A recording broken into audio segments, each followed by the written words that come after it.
दोस्ती, प्यार एवं नशा। आजकल इन तीनों ही चीज़ों से दूर रहना चाहिए। आजकल पेरेंट्स लोग भी यही बोलते हैं। ऐसा क्यों बोलते हैं? वो तो अपने बच्चों के लिए कुछ अच्छा ही सोचते होंगे ना। ऐसा क्यों? चलिए मैं आपको बताता हूँ। नमस्कार मित्रों, स्वागत है आपका मेरे इस चैनल पर। उम्मीद करता हूँ पिछली वीडियो आपको बहुत पसंद आई होगी। ये वाली वीडियो भी आपको पसंद आई, ये मैं उम्मीद करता हूँ। कृपया करके मुझे कमेंट सेक्शन में बताइएगा आपको वीडियो कैसा लगेगा। चलिए आज की स्टोरी की तरफ आते हैं। आज का स्टोरी ऋतिक जी ने भेजा है मुझे एमपी से, एमपी भोपाल में से। दरअसल ऋतिक जी के घर के बगल में एक बहुत ही बड़ा स्लम एरिया था। स्लम एरिया वो एरिया होता है जहाँ पे कुछ लोग रहते हैं बट उनका कुछ ठीक ठिकाना नहीं रहता। उसी स्लम में मनोज नाम का एक लड़का रहता था, जिसमें से उसके दो दोस्त भी थे, सुमित और राहुल। ये दोनों अच्छे दोस्त थे मनोज के, और एकदम पक्के दोस्त थे जो इसके वक्त आने पर साथ भी खड़े होते थे। परंतु ये तीनों एक ही पढ़ाई के पीछे पड़े हुए थे।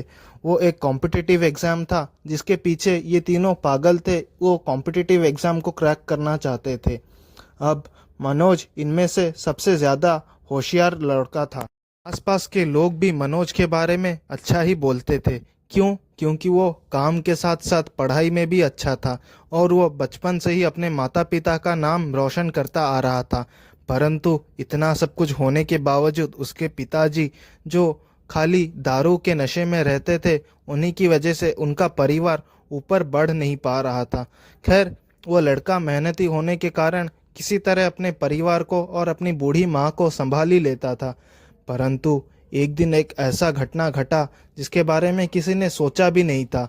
दरअसल एक बात की बात है, जब वो अपने दोस्तों के साथ निकला था घूमने के लिए, उसी दिन ही उसके दोस्तों ने उसको दारू में जहर मिलाकर पिला दिया था।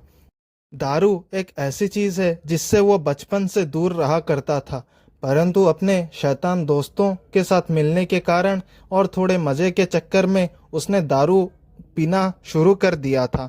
परंतु यही दारू उसकी मौत का कारण बनेगा, ये उसको पता नहीं था। आपके मन में ये सवाल तो जरूर आ रहा होगा कि उसके दोस्तों ने मनोज को क्यों दारू पिलाकर मारा। दरअसल बात ऐसी है कि जिस कॉम्पिटिटिव एग्ज़ाम के लिए तीनों लगे हुए थे, तीनों ने पास करने का सोचा था एक ही साथ में। दोनों का तो हुआ नहीं, पर मनोज का हो गया था उस अटेम्प्ट में। मन में चलते हुए क्रोध के कारण और घर वालों के तानों की वजह से ये दोनों ने मनोज पर अपना गुस्सा उतारने का सोचा, और वह मारने के लिए भी तैयार नहीं थे। परंतु घर वालों के ताने की वजह से उन्होंने ये कदम उठाया। परंतु ये तो एक गलत बात है। आइए देखते हैं आगे क्या होगा। मनोज, जो कि अपने परिवार का इकलौता सहारा था, अपने बेवड़े पिताजी की वजह से भी अपने जिंदगी में कभी पीछे नहीं हटा था, आज उसको जिंदगी से ही हटा दिया गया। आइए क्या होगा अब आगे, उसकी माँ का, उसकी बहन का, ये आगे जानते हैं। मनोज के गुजरने के बाद किसी को पता नहीं था कि उसको दारू में जहर पिलाकर किसने मारा। फॉरेंसिक रिपोर्ट्स के आने के बाद पता चला कि उसको दारू में जहर पिलाया गया था, परंतु किसने मिलाया और किसने पिलाया यह पता नहीं चला था। वो दोस्त अभी जो उसके साथ रहते थे, वो खुद भी अभी वहीं पर ही थे। उनका घर वहीं पर था और गरीब होने के कारण वह कहीं जा भी नहीं सकते थे। परंतु अब उनके दोस्त की आत्मा, मतलब मनोज की आत्मा, भटकने लगी थी। मनोज को गुजरे हुए 3 से 4 दिन हो गए थे। अब कुछ लोग उसके बातों को भुलाने लगे थे और कुछ लोग यादों में रखने लगे थे। परंतु मनोज, जो अब भी अपने शारीरिक रूप पे तो नहीं था, परंतु हाँ ज़रूर था तो सही उधर ही, अपने घर के आसपास भटकता, गली में अपने बहुत सारे लोगों को दिखाई दे जाता। ऐसे ही लगातार बहुत दिनों तक चलता रहा। लगभग 2-2.5 महीने तक यही सब चलता रहा। परंतु कब तक ये चलता? एक दिन उसका एक दोस्त रात में, यानी कि मनोज का एक दोस्त रात में दारू के नशे में जब गली में एंटर किया, तो उसको मनोज की आत्मा दिख गई। नशे में होने के कारण उसके दोस्त ने मस्ती मस्ती में बोल दिया, क्या रे मनोज, कैसा है? हमने ही तुझे मारा था। यही बात सुनकर मनोज ने बहुत ही तेज उस पर हमला किया। हमले में उसने आसपास की सभी चीज़ें अपने दोस्त पर उठाकर फेंक दिया, परंतु ये सब हो हल्ला की वजह से बहुत सारे लोग उठकर आ गए थे। अब उसके दोस्त का भी नशा छूट चुका था। वह किसी को कुछ बताता उससे पहले ही उसके सर पर आकर बिजली की तार गिर गई। बिजली की नंगी तार गिरने की वजह से वह दोस्त उधर ही कुछ क्षणों के अंदर मृत्यु के घाट उतर गया। जो गुजरा उसका नाम राहुल था, परंतु अब दूसरा दोस्त यानी कि सुमित अभी बचा हुआ था। ये किसी को मालूम नहीं था कैसे हुआ, राहुल के साथ क्या कैसे हुआ और वो कैसे गुजरा। बस इतना सबको पता और दिखाई दिया कि उसके सर पे बिजली की नंगी तार आकर लग गई, परंतु सर पे लगी और ये बात थोड़ी सी अजीब लगी बहुत लोगों को। परंतु सब अपने जिंदगी में व्यस्त थे, तो इस बात को किसी ने इतना दिमाग पर लिया नहीं और इस बात पर इतना जोर डाला नहीं। सुमित जो अब भी जिंदा था, वो अपने आंखों के सामने दोनों ही दोस्तों को गुजरते हुए देख चुका था। एक दोस्त को तो उसने खुद ही मारा था। ये बात उसके मन में अभी भी चल रहा था। कहीं ना कहीं वो एक तरफ से डिप्रेशन का शिकार होने लग गया था। वो जिस डिप्रेशन का शिकार हुआ था उसमें उसको अच्छा लगता था बस केवल एक ही चीज़, दारू, जो पीने के बाद वो कुछ ज़्यादा ही अपने दोस्तों के बारे में सोचने लगता था एवं उल्टी सीधी हरकतें करने लगता था। कभी कभार तो वो नशे में इतना पागल हो जाता कि घर आकर कांच की बोतल अपने हाथ पर ही तोड़ देता, जिसकी वजह से उसके हाथों पर बहुत सारा खून निकलने लगता। ये ऐसे 2-3 बार अपने हाथों पर बोतल तोड़ने के बाद उसके हाथों में इन्फेक्शन हो गया, तो घर वालों ने इसे हॉस्पिटल ले गए। कुछ दिनों हॉस्पिटल में एडमिट रहने के बाद अब उसको वापस से घर लाया गया, परंतु अब दिक्कत और बढ़ने लगी थी, क्योंकि अब एक आत्मा नहीं उस गली में 2 आत्माएं रहने लगी। उसी स्लम में रहने वाले लोगों ने दावा किया कि मनोज के साथ साथ अब उनको राहुल की आत्मा भी दिखने लगी है, परंतु यह किसी ने पता करने का भी कोशिश नहीं किया कि ये क्यों हो रहा है।